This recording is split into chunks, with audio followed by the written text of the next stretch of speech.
podcast is part of the Sports Social Podcast Network.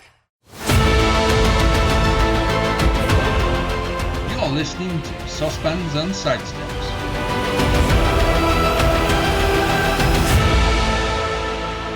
Hello and welcome to this week's edition of the Saucepans and Sidestep podcast.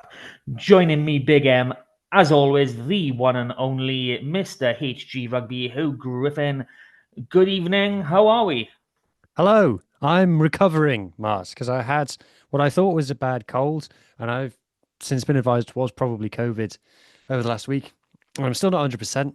I do find myself running out of breath halfway through sentences, which, if you're a podcaster, is suboptimal, but people who listen to this podcast might actually find that preferable. So, we'll just take it as it comes. But most importantly, I'm not on my own. I'm joined by Thistle the Cat, who doesn't normally like being on podcasts, but he has decided to make an appearance this week. Yes, young Thistle. Is it young Thistle now? It seems like Thistle's been around for a while, especially on this podcast. Yeah, I think he's 4 in January. 4? Time to get a new one, but. All right, then. Have you been up to anything then, Bet, other than recovering from minor cold? No, it completely wiped me out, this minor cold. It's my work has started enforcing cameras on in meetings. So if you're working from home, you have to have your camera on. Well, actually, if you're working from anywhere, you have to have your camera on in a Teams meeting. But working from home. So if I'd been if that rule wasn't in place, I probably would have struggled on through it for 2 of the days that I ended up taking off sick. But with the cameras on, you have to be sat there dressed, looking presentable on a Teams call and not looking like death warmed up, basically. I was like, sod it. So there you go. Having your camera on increases absences in work. So something to think about. There we go on. We won't go into your employer, where you work, or the addresses. We'll leave that for another time. So, how about you, mate? What have you been up to? Kids, more kids, school, kids. It's just all life is. Especially now school is well and truly underway. Every single one of their activities is underway. They're 7 days a week with bloody doing something. I actually ended up hurting myself yesterday, which is fun with the girls' cheer. Bloody, they couldn't do one of their jumps right, so I decided, look, I remember how to do this one. It was just a basic toe touch, and my back isn't in the best condition anyway. And honestly, I've been limping proper bad ever since. I've come off a school run for 4:30, and I've more or less been lying down for the last 3 hours. I'm just in that state at the minute. I'm surprised I'm able to stay sat up as long as I am now. This is going to be you might see a bit of red come over my face from time to time when I'm trying to maneuver myself. Speaking of reds, we're competing Scarlets jerseys today. Yes, we are. I've got a fairly recent one, Macron, Oil for Wales. Oil for Wales. Both fairly out the window now, but it's a nice one. It's not too bad of a fit. I am a big boy, so it does take to stretch around. Got a nice pair of breasts by you. You can see them if you're on the video feed. But it's nice. I like it, and you've got a more comfier fit Cougar. I don't know if it's comfy. The thing about the Cougar stuff is I do like it, but I don't know if I could describe them as comfy. I'll be honest. They're a little bit itchy. The collars almost kind of turn in at the top. Yeah. Which isn't comfortable. But then if you do that, it just looks ridiculous. So it's cotton. That's all the mat does. I do like it, though. This is 2007 vintage. Yeah, you can't go wrong with that. Can't go wrong with that whatsoever. I believe we had a nice quarter-final European victory that year against a certain team.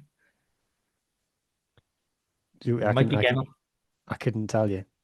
You couldn't tell me.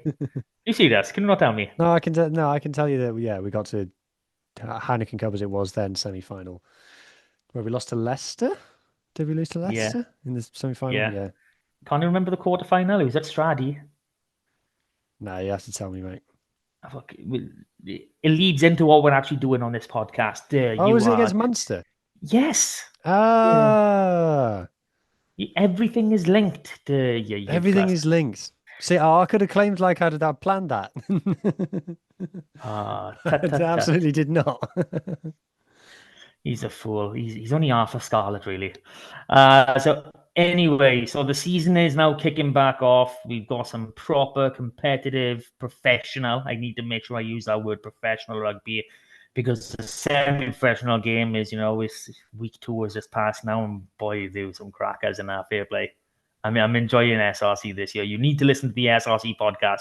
Honestly, there's some cracking games going on there. But this is all about the Scarlets and the URC. So what are we thinking this year? You were a lot better than I am looking at other teams' ingoings and outgoings. Who's done well in this market? Who do you think is going to be improving then? It's a difficult one because I think coming into last season, there was a lot of teams who were coming into it thinking they needed to do better than last season, as in like 2 seasons ago. So a lot of people were looking up. And so kind of the vibe going into the URC last season was most teams, it was like someone's going to be really disappointed because I think everybody was backing themselves to better than last season. Whereas this season, I think there's a lot of teams looking to hold position. And I think there aren't that many teams who have taken big steps forward. Like if we keep it to Wales, I think the Dragons will be better this season. But whether that takes them to a playoff contention, I don't know. Obviously, you've got Connacht, have got Stuart Lancaster in. Ulster have made some signings. They've got new backroom staff. But apart from that, I think it's going to be pretty much a status quo apart from Clayton McMillan's in at Munster. And we'll talk more about Munster later. For us, talking about the Scarlets, I think that you won't like this, but I think kind of holding position sounds about right for us because if our squad is probably a little bit weaker, maybe we'll go through the squad in a bit. I don't think it's massively better. I think that the players will have, because it's such a young squad, they've got another year of rugby under their belt. So you'd hope that most of them are going to be 1 year better. They're still all on the up. I think last season we got some surprise good results, but then we also let some wins slip. So I think that probably what's going to happen this year is that we'll win more games that we should win, but not win as many games that we shouldn't win. Like we're not going to beat Leinster or Bulls this season, for example, because we got them away. But the games that we let slip in the last 10 minutes, I'd like to see us see over the line this season. So I think we will maintain 7th or 8th is my prediction. I think that's reasonable. That's very realistic. Like I'm not too much more optimistic. Like really? I only think we're going to finish first and just walk everybody every single week. But no, I think 6th would be a good outcome. I think 6th would be progress. But that is looking at then our squad, what we've gained, what we've lost. And it's really a balancing act then on that front. I do agree with you. There's, these majority of these players are a year better, especially the younger boys, like the under 25 contingent, which, Sammy is still our entire backline. Yeah. Except for one really, really, really old man that just will not die. He's just refusing to let go. Fair play to the boy. And you got to love him. He'll be 40 now before he retires. And if he keeps playing the way he did last season, more for it. Just slightly less minutes, please. Yeah. So come on. What's your other than first? What's your kind of worst case scenario? Mark's worst case scenario. My worst case scenario, I think, is 8th. I think looking at where we are, looking at how the coaches have progressed, looking at how we've progressed as a team, I do think we can keep 8th as a minimum. I think that should be.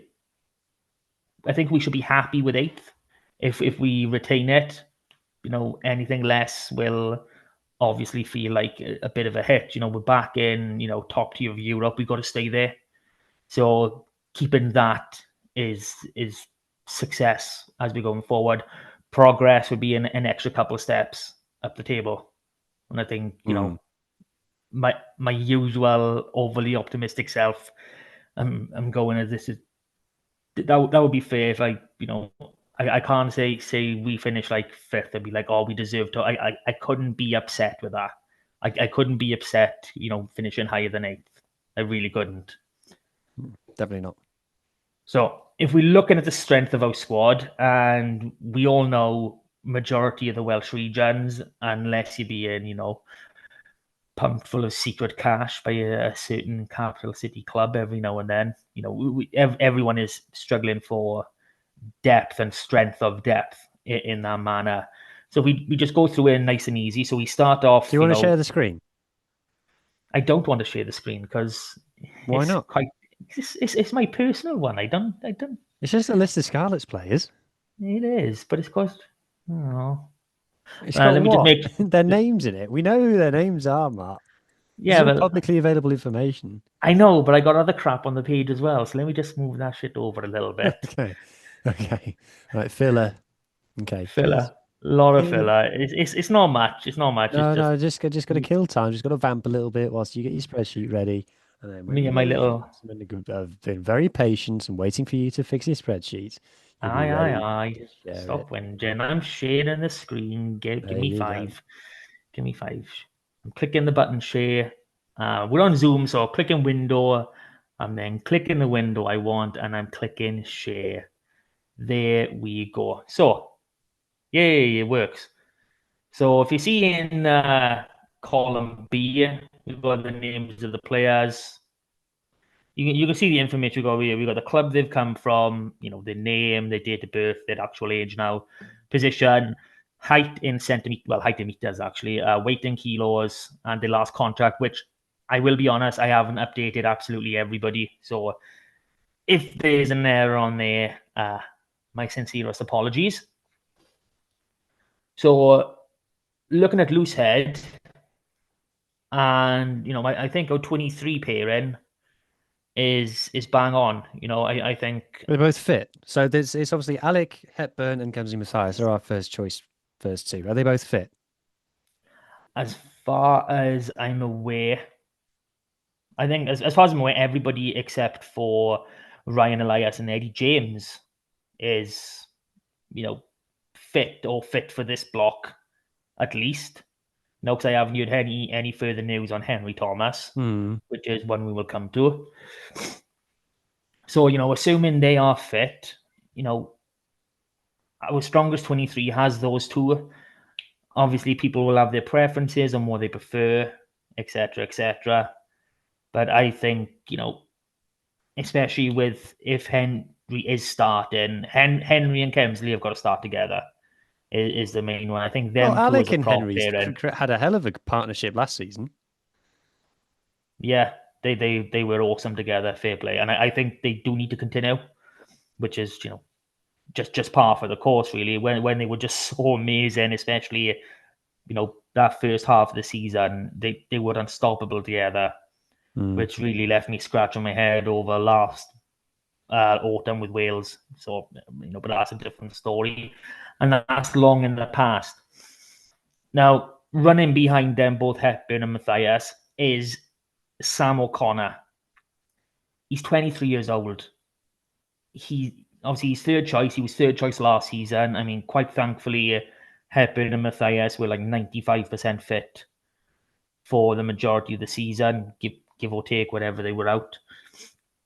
And that worked well because, a 23-year-old prop, that's when you start getting filtered into your full games. It's the same as like if you're looking over the border, the Prem Rugby Cup is really their friendlies or their development competition, isn't it? So that's where they let those players learn and advance. So it was really only last season we should have seen Sam maybe getting a few cameos, off the bench, his first appearances, but he got a fair few minutes. More than that, and he is progressing, which is something I like to see. He was playing for Quins this past Thursday night, and I know Will Davis-King hasn't turned out as amazing as people had hoped. But you've got to remember he was still in the Rugby World Cup training squad in 2023, and Sock absolutely put him in his place. He just crunched him up and walked him back so many times. It was one of the better scrummaging performances I've seen from Sock, which was great to see. I think he can develop. I think he can develop into a really good squad player. Probably doesn't have the ceiling of someone like Josh Morse, who was right behind him, but he is that solid talent. I would prefer having another body in there, just because he is that age. When you're traveling reserve, basically, what do we get? We get 22 guaranteed games. When you're like traveling reserve for, 18 plus of them, it's just going to kill you. These boys need to be playing to gain experience, especially as a prop, and a young prop at that. So personally, for their development, I would prefer it if we had an extra body in there just to act as traveling reserve. So, Sock could stay with Quins, and then, you can pick and choose what time these boys come into the main squad then, when Alec or Kemsley need a rest, when, you go, you're on the bench, you got your 30 minutes, this game and this game, and then you just move on from there and you just work it in slower. But unfortunately, that's not where we are. So I like Sock. I want to see him develop some more, but I'm really on the fence of how he's going to progress in his career right now when he's not playing as much as he really could be at this age. I've gone on a little bit too long with there. Yeah, you've gone on. I know that you're a Sam O'Connor super fan, but you've spoken about him solidly there for about 20, 25 minutes. So yeah, I really have. I guess in the other, you've got Josh Morse, who's down with Quins. Quins or Llandovery he's with? Llandovery he's with, and Josh is one to keep your ear out for. He does have that high ceiling. He's a very strong scrummager, especially for his age. I think you'll remember you were talk with your interview with Kemsley, and he said Josh was benching something like 175 kilo. He is a very strong boy. He's a very good scrummager considering his age. Like, he's literally only 20 now. He turns 21 next month. That has been his forte when he was with the Wales 20s in the Junior World Cup. Under 20s, he's always shown himself as a good scrummager. But last week in the opening round of the SRC, he produced one hell of a carry that eventually led to his own try. And watching more throughout the game, you can see he's been working on his carrying. So he's one that could really, he might even jump up a place. That's how good this boy's developing. So those four that we've named there, I can see all four of them, playing a part this season. Behind them, we've got Tom Phillips, not the old back row, which I keep getting confused with looking into squads, which is quite fun because he's still playing with Quins. He's a young talent. He's coming through. He's looking well. He started getting some, more game time now this season with Llandovery as well. He was on the bench, I believe, this past weekend. And then we do have one more. I'm not sure if he's in the wider squad or not, but it's a Carmarthen Quins product. Will Davis. He's into his first year of senior rugby, so it's just interesting to see how he plods along. Yeah, I know you like talking about props, Mark, but in the interest of finishing this podcast today, can we maybe add a bit of zip to this? Nah, no chance whatsoever. Once we get through the front door, I'll go a bit slower. Right, so tight heads, we've got Henry Thomas, Archer Holtz, who we haven't seen in a long time. No, we haven't. Hawk, who's back after a season off with an Achilles. Gabe Hawley, Yestin Cook, is that what that says? And then Cook, and then Jack Pritchard. So out of those, obviously, we know that Big Hezza T is his first choice. We don't really know much about Archer Holtz. He never played that many games. He had a great highlights reel and stuff. I guess for me, the questions are, how far along is Harry O'Connor with his recovery from his Achilles? And will Gabe Hawley be able to make the step? Because Gabe Hawley was thrown in the deep end a couple of times last season. He was, and it was really unfair on him because even though he is 22, it was his first year of men's professional rugby. He'd been playing Bucks before that, so it really was a huge step up for him. But he managed well. You're right with Archer. He's only 25, but he's got a good history with some of the clubs he's been at. So you're thinking there's something to him, but whether we're not getting him on the pitch, so that's the biggest worry. And Hawk, again, I'm a big fan of Hawk. I loved the way he was scrummaging. Obviously, a cruel injury preseason last year, but he's literally a couple games back from an Achilles injury. There's no match fitness to him. He hasn't taken a proper load on his Achilles yet. That won't come until an actual scrum in a game. So there's still a lot yet to give, a lot yet more to learn. So a little bit concerned there. Archer could turn up and just be absolutely on fire. Get a run of 3, 4, 5 games. Could be amazing, and we could all just be laughing off in a pub having a pint. But until that moment, I'm a little bit reserved. Gabe, like we just touched on, he's definitely got the size. Yeah. First time I saw him, I was like, Jesus Christ, a house has just walked onto the rugby pitch. Yeah. I mean, he's 6'3", which doesn't always play well for a prop, especially a tight head. If he can learn to get around that, then we're absolutely golden. At 130 kilos, you gotta love that. That's really what you want. Yestin Cook is really an unknown.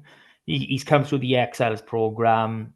There's not a lot of information out there on him to be like what I could find when I was last looking. They've got him down to 6'4". I don't have his height in centimeters or meters, so that's why that one's a little bit of an anomaly. But he's been off with injury for a long time now. He is assigned with Quins, so might begin to see him at some point this season, which would be nice. Jack Pritchard, our last one then. I'm really excited about Jack Pritchard. He looks like everything to me. He is a perfect prop. He's got the body shape, he's got the look, and he absolutely loves the scrum. Watching him with Scarlets 18s, Wales 18s, I think it was in the Six Nations Festival, obviously a year or so back, and it was only a couple of minutes into the game. Wales got a penalty. I think it was on around the 22 mark, and he was calling for a scrum. And it was just something I absolutely loved.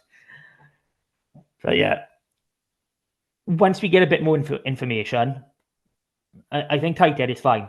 I think tight head is perfectly acceptable, and really strong if everyone plays at the level they can. Yeah, if everyone's fit, it's decent. I think Archer Holtz is kind of the unknown, and also is Harry O'Connor with his injury. So if Henry Thomas isn't fit, then I'm starting to think, oh, I'm unsure, just because I don't know where the players are at. That's just kind of how I'm feeling about it. Yeah. So on to hooker then, and it's actually quite similar to where we are at loose head. We've got our 1 and 2 in Elias and the Llanelli Warthog, Manus van der Merwe, who is now a Springbok international and a Springbok 23 international. We got to say, because he is in our starting lineups. Well done to him. My only concern with it is some South Africans might find a pot of money from somewhere and try and steal him. But well, everyone's bloody linked to him. Stormers have been linked to him. Saracens have been linked to him. Yeah, they can all bugger off. Yeah. It is depressing, but they can bugger off. We should really sign him up for the next 10 years if we can. The Stormers as a club are like that mate who's always asking you to like lend money, but then he's got a brand new BMW. Like that's what they're like. Tells you enough. We're straight then. We're completely out of the first team squad then, and we're into our academy. So we only have 2 senior hookers.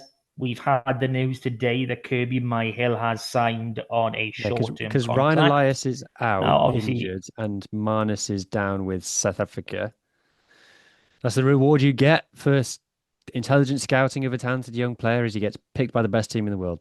And then Isaac Young and Harry Thomas, that we felt like Harry Thomas had taken that third place spot, but then rumours that he was picked up a knock against the Dragons. So I really don't know who's going to start this first game against Munster, to be honest. Yeah, I'm really unsure as well. I'm not even 100% sure on where Isaac Young is, because he hasn't featured in either of the preseason friendlies, I don't think either. Which, if I'm going off the top of my head, I can't exactly check my spreadsheet now while you guys are on here. If I am right, then that is a big worry. We do have a couple more boys on the wider squad, but they are, their first year men professional rugby. You've got someone like Jake Bowen, who he's a Carmarthen Quins boy, but he's playing over at Narberth at the minute. He's had an appearance with them this season. And we've got Lewis Jones, who is I believe, from Tenby, and he's getting an appearance with Quins. So it's quite funny how that one's set up at the minute. But we don't have anybody ready for this first game, I don't feel. If Harry does have a knock, not very clear on where Isaac is. It's massively concerning. And for me, whilst Kirby was great for us when he came through our academy, he had a few appearances for us. He's been out in America for a couple of years, and their season finished 3 months ago, and it was only it was either today or last Monday he linked up with us. So very minimal training time. So I'm concerned on match fitness here, and this could be one position that does, hit us a few times, throughout the season. Like, I'm assuming Marnus isn't going to get back to us until Christmas time. Am I right in thinking that?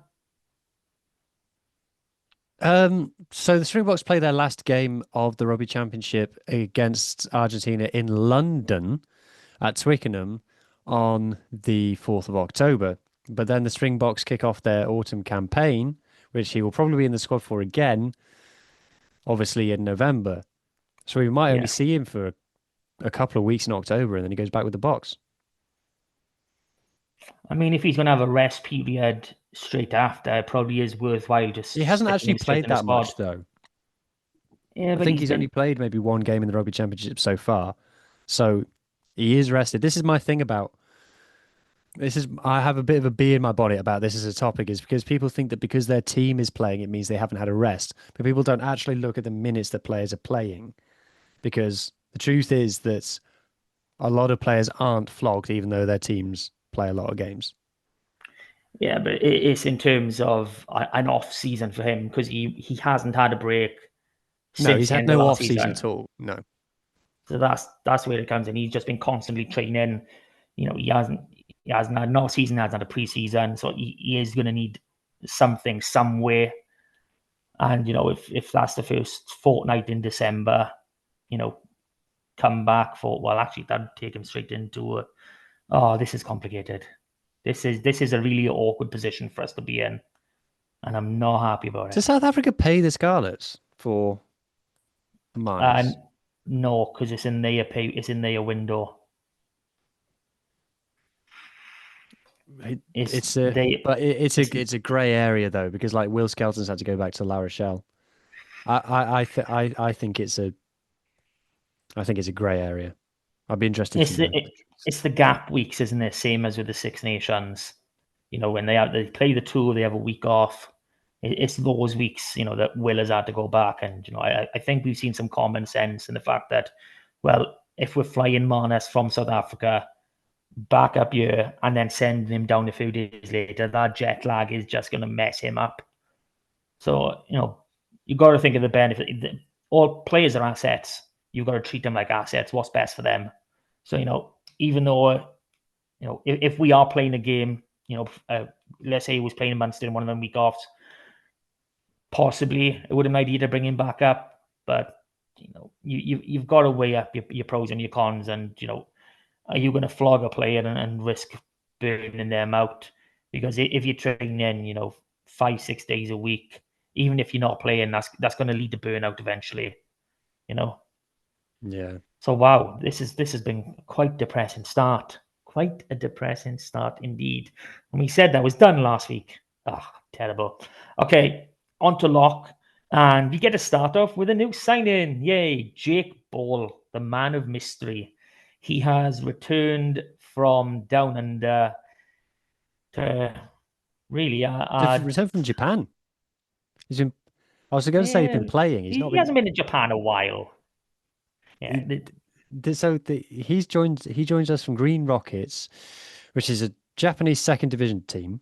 Now I won't tell you about the level of the Japanese second division because I've not watched it. But what I can tell you is that Freddie Burns, the fly half, former England fly half, was the top try scorer in the Japanese second division last season. And Jake Ball was not getting selected for that team, coached by Wayne Pivac.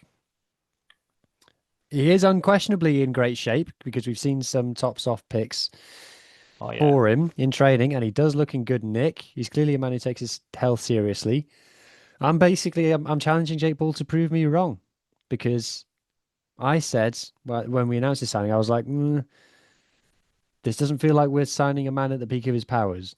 But if he comes in and he tears up trees, then that's me told, isn't it? So that's my challenge. Yeah. Like in terms of Jake, I think we'd basically just get the exact same player that we let go, what was it, 4 years ago? Because he hasn't exactly played a high standard of rugby. He hasn't played any rugby, for well over a year, which is an issue. But the way he's been looking after his body, he's got a few seasons left in him, and if he can get anywhere near to where he was, when he left, then that's outstanding. Obviously, rest of our boys, we've got Sam Lousy, Max Douglas, and then Jack Price as our senior locks.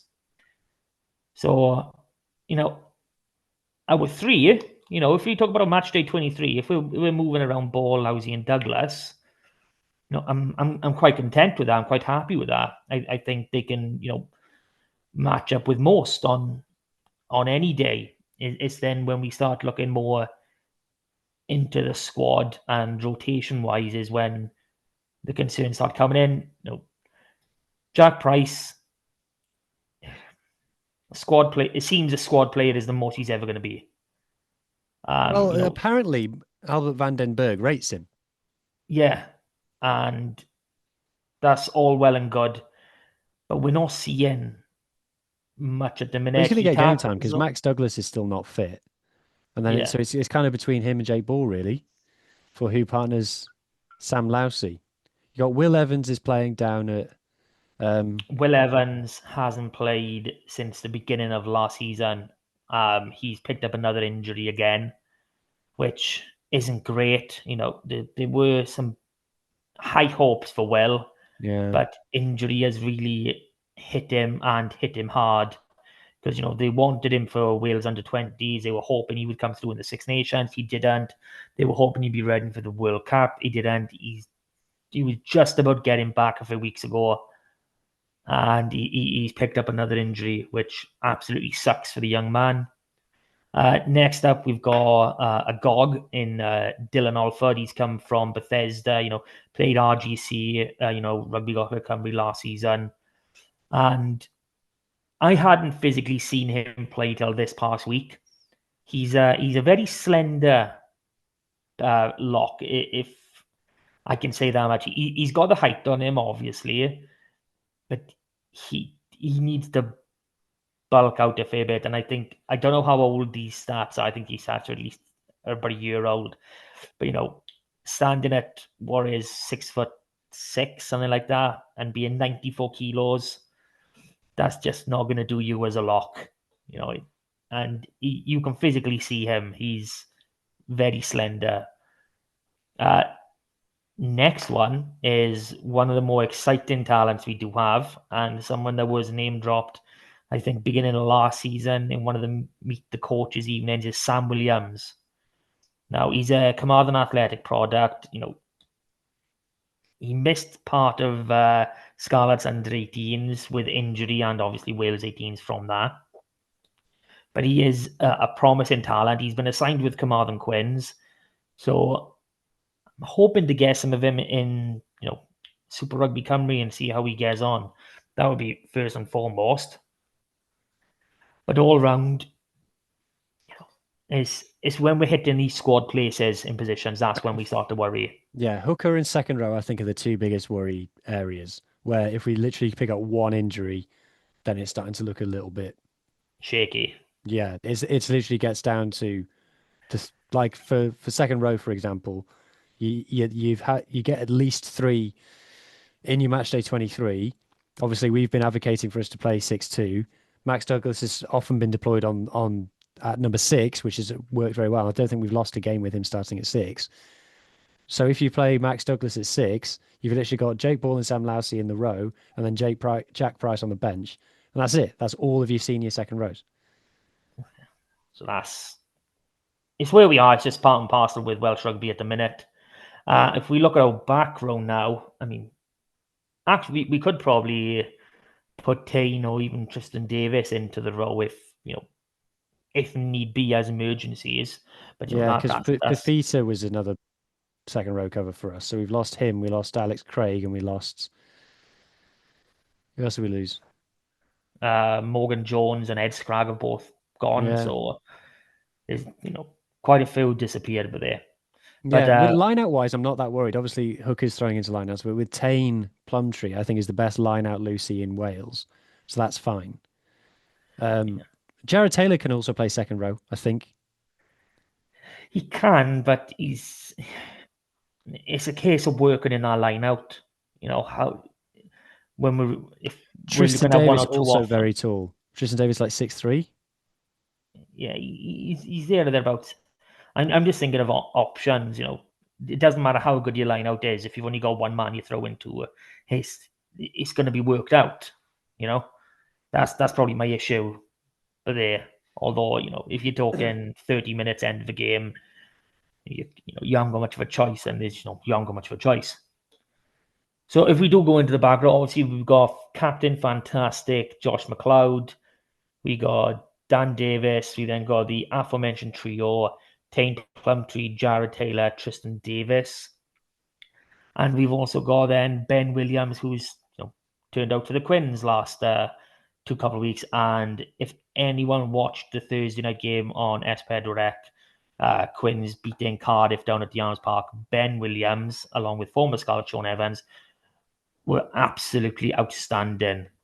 And they were menacing at the breakdown. It was a real enjoyable watch for anyone who likes watching Cardiff lose. But so in terms of Scarlets wise, I think we're pretty good by here. I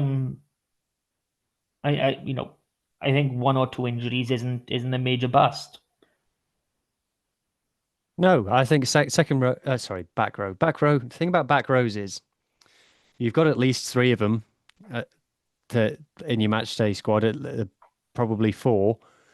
So when people go, "Oh, Wales, we've got loads of back rows," it's because there are loads of back rows, and because it's a high attrition position, loads of people get a chance as well. So it was nice to see the Scarlets confirm Josh McLeod as captain. Also I think they're putting out a tweet tomorrow saying grass green. I'm looking forward to that. So yeah, that's good. There's Keanu Evans down there. You said that they're looking at Keanu Evans maybe as a hooker. Yeah, I'm trying to get an official line, but obviously he was playing with Carmarthen Quins last season, playing as a 7 for majority of it. And this season now he's appeared for M and Huw as a hooker. So he actually scored a hat-trick, but we are talking Championship West standard, so that that's right. Okay. That's excited for a second then. It'd be great if TN Sparrow can continue his comeback after his layoff with illness. Yeah, he's there as well with M and Huw. He's still playing. He's still fighting his way through. I think of these names, it is the bottom 2, the younger 2. It is Ocean Williams and Dom Kossuth. Yeah, Dwayne Peel name-checked Dom Kossuth a year ago. Yeah. So he liked him. Ocean Williams, obviously, No, despite Was he there born in being 2007? Dom Kasuth was, yeah. Oh my God. I know it's absolutely ridiculous. Obviously, those two are the same school year. So they're both now in their first year of senior rugby. Oshan was actually playing back end of last season for Quins, starting for Quins. And, there's quite a bit of belief that he is going to be getting some URC game time this season. That's the feel we're getting from, the likes of Euros Evans, who's, basically had these boys, whether it's Cigar or whatever part of the, pathway. And Dom Kasuth, I mean, we saw him for the first time on, I say we, in men's rugby for the first time last season, where I believe it was another S4C game where he came on as a 17-year-old. Obviously, he's got his first start last week.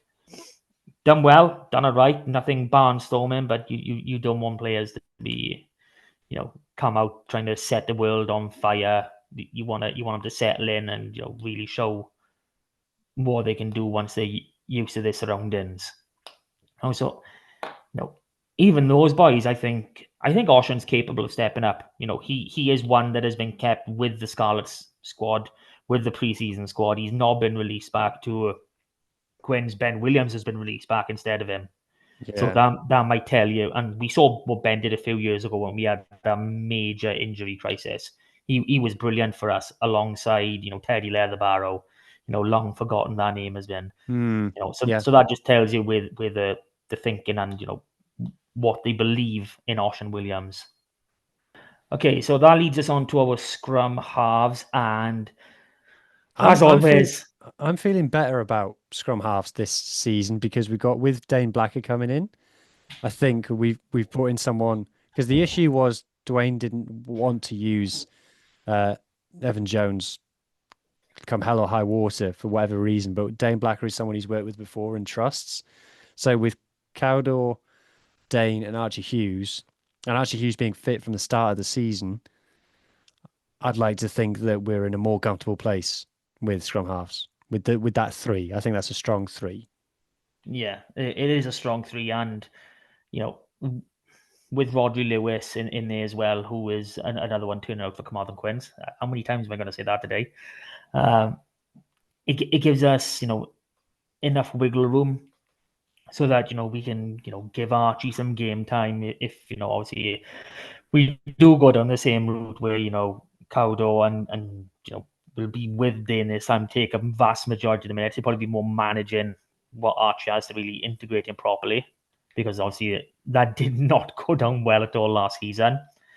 I do think we need to pick up another scrum half where they're not as an academy. I know we had George McDonald from Llanddyfri training with us over in the summer. I'm not sure whether or not he's part of the wider academy, but we could do with looking again another young nine somewhere in there, because 4 just doesn't seem right for a whole squad, academy included, as a. No, I don't know if Cowdor's going to be fit for all but 5 minutes of the season, so then it doesn't matter, does it? Yeah, well, I'm thinking about my travelling reserves who's not getting minutes elsewhere. I'm all about the young boys playing. We've been through this already. Okay, so on to the coveted number 10. And obviously, Sammy is on number 1. He will continue to be on number 1. We actually saw them employ Sam Hawkins as a 10-12 I think we'll in see that a fair pre-season. bit this season. We might see it right off the back, seeing as though Eddie James is out until at least November. So, that is something to really look at.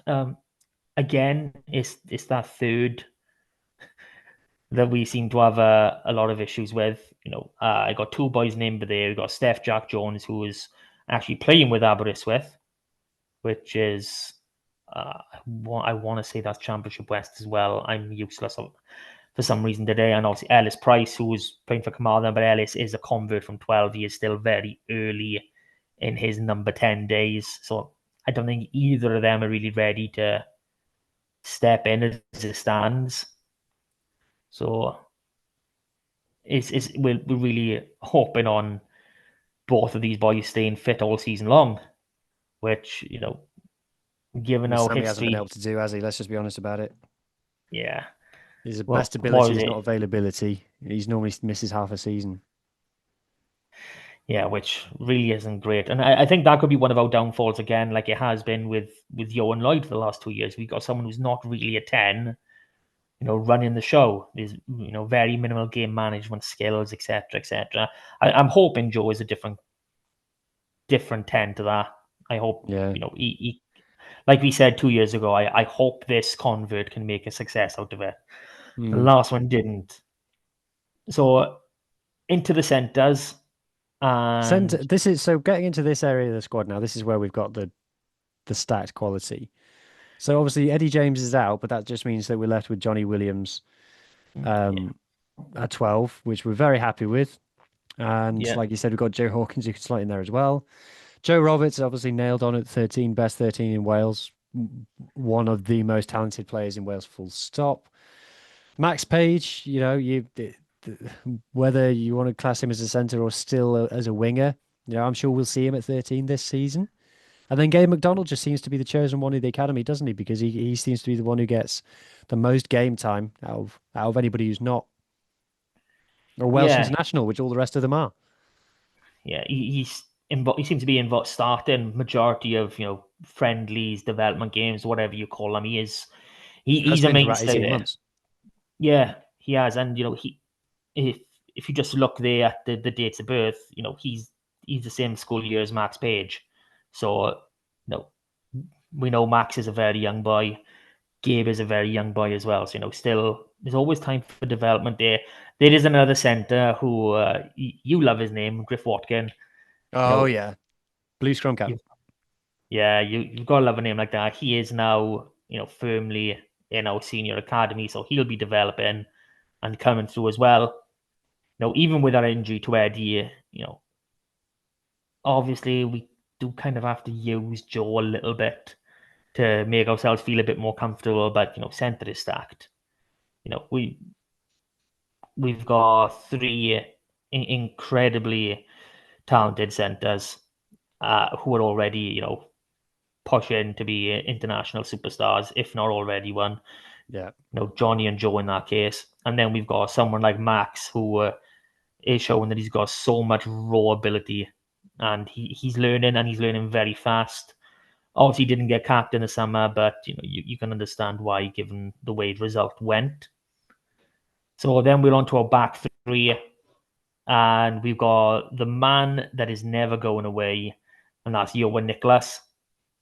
He is that squad man. I imagine he's that type of guy that just he's always he lifts everyone around. He just seems like that type of person. He's just there, and you're happy to have him around. Mm-hmm. Obviously, we got Tommy Rodge, Tommy Lewis, Blair Murray, Ellis Me, who's still an academy player, which is just wow. Yeah. I've only put two more academy players in there. So Jack Davis was one who was potential for breaking through last season. Yeah. Obviously, Ellis took his place, and one that we've signed in Johan Jones, a former England under-20s fullback.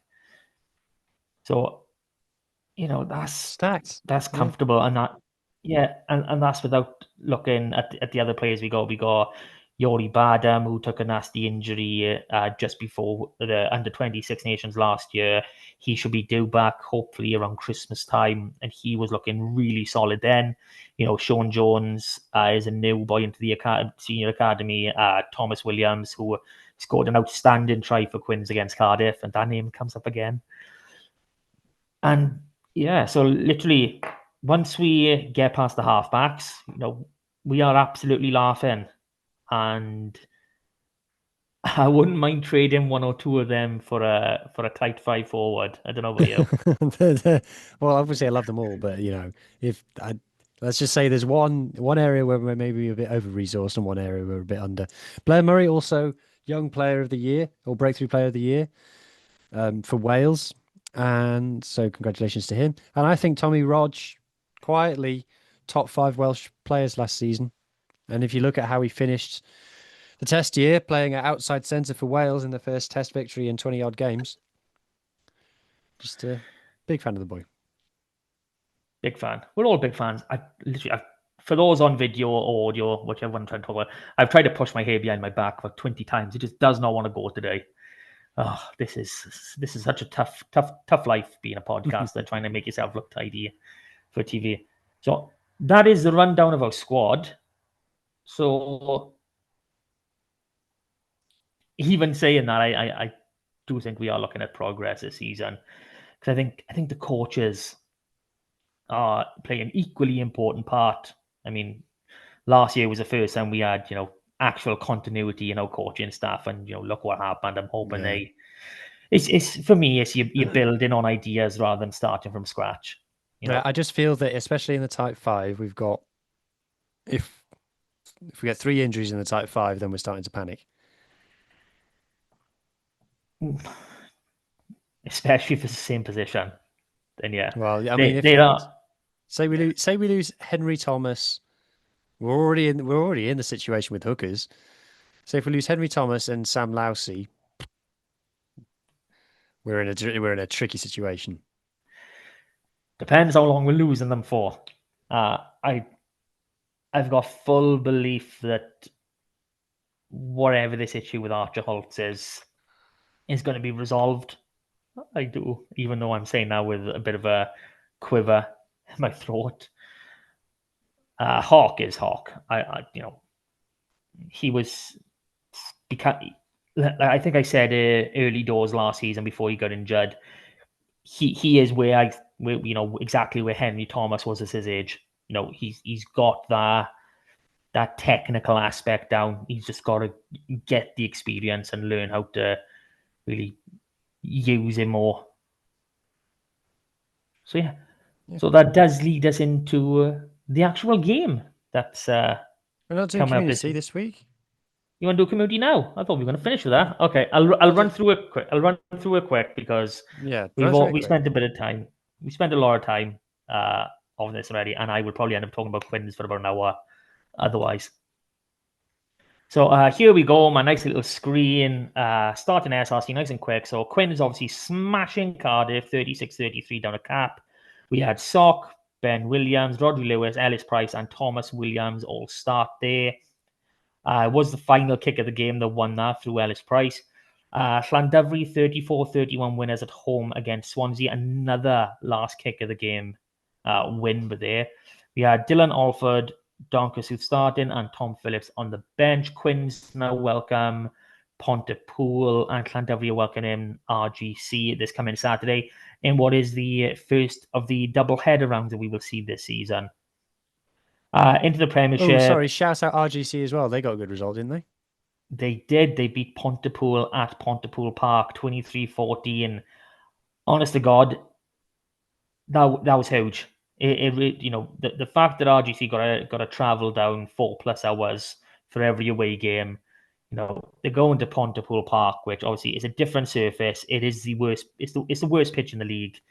It's unfortunate to say that, but one of the 10 has got to have it, and it is Pontypool. So for them to come out and just grind out that win the way they have, absolutely brilliant. Brilliant for the league. Brilliant for everyone involved. Magnifique. Not quite as magnifique as Quinn's smashing Cardiff at cap. Okay, into the Premiership. Llangennech 19-27 losers at home to Pontypridd. Now that is a much better result from them compared to last season. Narberth seemed to be on the rise. 21-17 winners at home against Cross Keys, who made the cup final last season, if we can't remember. And then we got Llanelli Wanderers in their first season up here. 13-6 losers away to Ystrad Rhondda. Respectable result. It's now cup week, so majority of these fixtures will be cup. I will make sure to make a note of that. So Llanelli Wanderers are hosting Narberth, and Llangennech are hosting Merthyr. Into Championship West, Aberystwyth losing 7-14 at home to Dunvant. Ammanford 62, Crymych 24. You can't be too happy about Ammanford winning because Crymych lost. So there we go. And Tondi 27, Newcastle Emlyn 19. I'm hurt a bit by this. Both three tries apiece. 3 tries apiece. Just a bit of extra kicking. Got Tondi over the line. Tondi were pretty good outfit last season. So, hopefully Newcastle Lemon will be there or thereabouts to get themselves back up. So into the cup, Crimich will travel to Kenvig Hill, and Newcastle Emlyn are hosting Glenheath. Division 1 West, we had 3 games postponed due to weather. So the results we have got Verlinvall drew 23 all at home to Swansea Uplands, and Buryport 131-17 away to Lampeter. Division 1 Cup now. Verlinvall are travelling to Aberavon Green Stars. Kidwelly at home to Skewen. Larne at home to Abercrave. Hendy travelling to Nantyfillon. Tenby travelling to Swansea Uplands, and St Clair's travelling to Ystrad Ginlais. Division 2 West results. Aberaeron 114-12 at home to Loughra. Carmarthen Athletic 28-0 winners away to Nancaredig. That's a local derby that's going to hurt. 28-0 away. Oof. I can see Nancaredig now want to repeat that when they make the short turnaround later on in the season. Pontedelice 21-10 winners away to Pencloud. To Croyce 12-10 winners at home against Fishguard. Whitland 22-13 winners at home against Betters. Some fixtures in this league next week. We've got Fishguard at home against Betters, Nancaredig at home against Whitland, and Aberaeron travelling to Pontedelice. To West Central, they are back. Brenhaman are finally back on my table. 22-6 winners away to Brinkethin. Go on, boys. Go up the greens. In Division 2 Cup, Brenhaman are travelling to Mumbles, and to Croyce are hosting Loughra. 3 West, Tumble beat Arm United away 34-10. Halford West 15, Llandilo 6. Hugh's New Dock Stars 15-3 winners away against Milford Haven. I'm going to say yes because let's just say yes. Beautiful. Neyland 30 points to 10 winners away to Narberth Athletic. Trimsaran winning 22-16 at home against Cardigan. 3 West fixture this week. We got Neyland at home to Armagh United in Division 3 Cup. Hartford West are travelling to Brinkhook. Llandilo travelling to Carmarthen. Narberth Athletic are hosting Resolven. Milford are travelling to Tom Mowd, and a bit of a local one, Trimsaran at home to Tumble. 4 West A, Pembroke Dock wins 38-5 winners over Llanybudder. Ponteberem 36-5 winners over Dreigiau Emlyn. St David's 36-17 winners at home over Langham. And Tenby Athletic 41-10 winners at home over Pembroke. Fixtures this week, Tenby Athletic travelling to Tyrone Crimich. 4 West B, Kevin Nathan winning 27-19 away to Binya. Furnace 50-10 winners at home against Penderbank. Llandibby losing 16-23 at home to Fallbay. Llangadog 46-3 winners at home against Pontiates, and Pantavan 19-0 winners at home to Tregaron. Fixtures in 4 West B, Llangadog at home to Furnace, Pontiates at home to Pantavan. Division 4 Cup, we got Binya at home to Dreigiau Emlyn, Llangam at home to Pembroke, Penderbank travelling to St David's, Llanybudder travelling to Kevin Nathan, Ponteberem at home to Llandibby. And the Dewar Shield is back in action this week. And the big one to talk about is Llanelli against MMAD in the Dewar Shield West Conference. It's at Hendy, Friday night, I believe, 7:30 kickoff. It's not quite winner takes all, but they're both 2 from 2. They both look like they are the ones that are going to be looking to head up this table and go into the knockout stages, with a real good hand to go all the way to the final and win it. So get down there if you can. It'd be great to see if Llanelli current bowl champions or Mynydd Mawr current plate champions are able to jump up and go all the way. Great stuff. Great stuff. Okay, now on to the game this weekend. Munster at the Park. Yeah, not much to preview. Normally, once we get into the season, we'll be doing some stats, we'll be doing some reviews of how they played so far. Unfortunately, can't do that because no one's played any games yet. I couldn't even tell you how Munster did in their pre-season. Sorry, everybody, I didn't Google it. So They played games. They played games. Pre-season means nothing. So, I guess, what's your favourite game against Munster? I mean, I do like the one I referenced to earlier, the Heineken Cup quarterfinal back in 2007. That was a nice one at stride. I think it was like one of our many 24-90. quarterfinal wins. Your quarterfinal wins are, just like pocket change. We find them everywhere. It's the semi-finals we need to work on. But yeah, how can anyone forget the Pro 12 final over in beautiful Dublin, where we spent 2 lovely weeks showing the Irish provinces how it's done, except we forgot how it's done and they copied everything we were doing. Damn. No, they didn't, because no one's ever copied the 2017 Scarlets. They've tried. But one that sticks in my mind, kind of like I think the last time we played Munster on the first game of the season was the game where we didn't score any tries, but Lee Halfpenny kicked 9 penalties. Oh, And I think 27. And then Ben Healy, who now plays for Edinburgh / Scotland, kicked one from about Aberystwyth to beat us in the last moment of the game. And I was gutted. yeah, there's lots of really good games against Munster. I mean, more recent than that, I think it was during the Six Nations. I think it was Johnny Williams' return or recently coming back. It was like we lost 49-42. It was just an absolute epic try-scoring affair. That was Johnny Williams made a comeback in that game. He'd been out the whole season, or most of the season up until that moment, came back and came off the bench in the second half.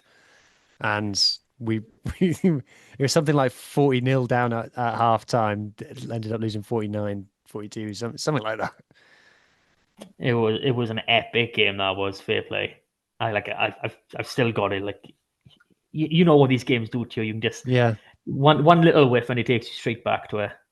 Like, I'll be honest, I'm still thinking I've got Cubbies trying that final now ingrained into my head. Just watching him just pick our ball up on the floor and just basically jog in. Yeah. And the commentator said, "Score a try, you deserve it." Yeah. Yeah. So, main thing I want is last year. I know they've won it. It was here to compete. I think they said it was. We've got to turn the park into a fortress, and obviously we, the fans, have got a part to play in that. But I think that's got to be one that we really stick to. I don't think there's a team in the league that we can't beat at home. There really isn't. Well, who's the hardest home fixture that we're going to have? Because we're going to have Glasgow at home in the league. I think that's probably it, because we've got Bulls and Leinster away.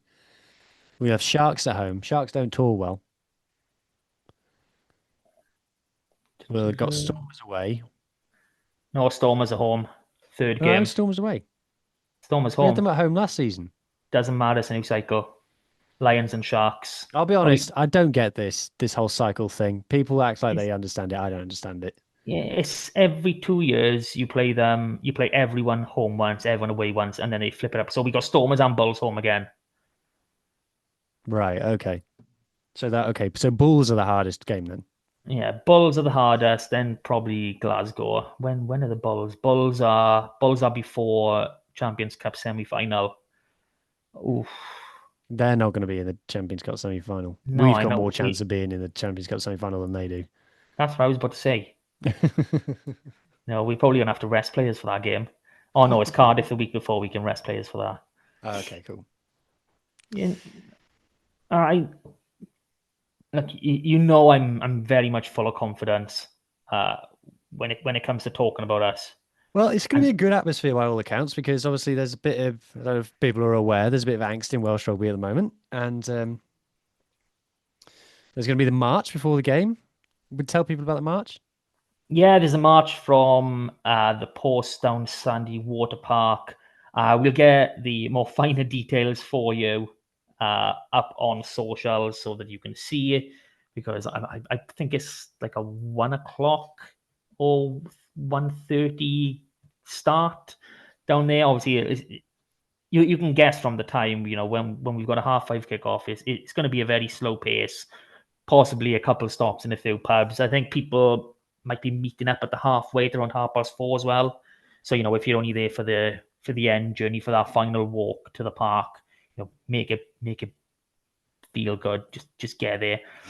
Then that's worth it, because I've done it. I've lived on the old Stradi site. I've done that walk plenty of times when the missus has gone out to work and I've bloody not had the car. The amount of times I've done that trek to the park is too many to count. So it's a very doable walk for anybody. But it's really important, especially time constraints for everyone. If I am right, it is around the 1:30 start. We get people don't have that much time in their day to go to the match on top of that. But if you can get to the halfway around 4:30, just to walk in with everybody, that would be big enough. That would be amazing. Just for the cameras that are there to see everyone together, that would be absolutely amazing. For sure. Hopefully, a big crowd in the stadium as well.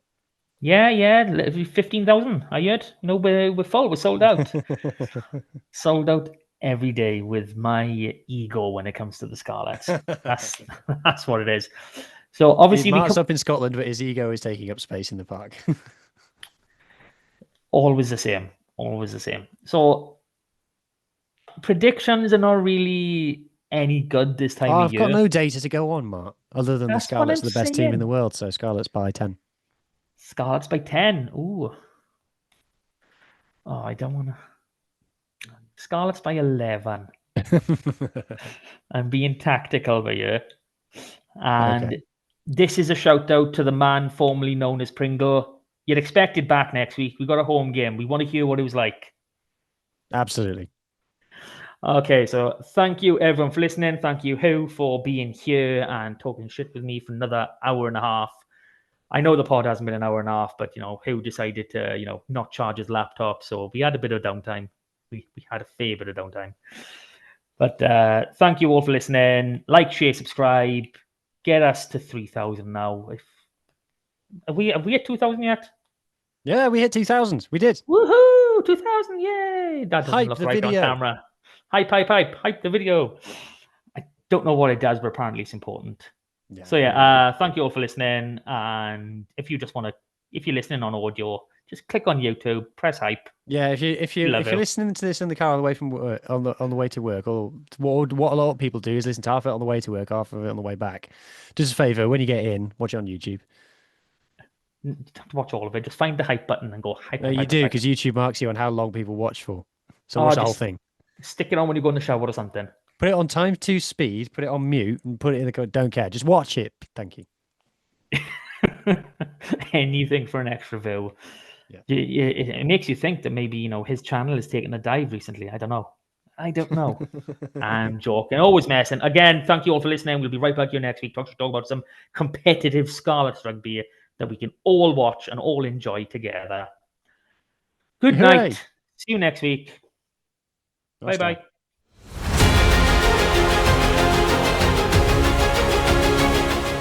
That was Saucepans and Sidesteps. Please rate, review and share on socials if you can, and join us again next week for more of the same. And until then, enjoy your rugby.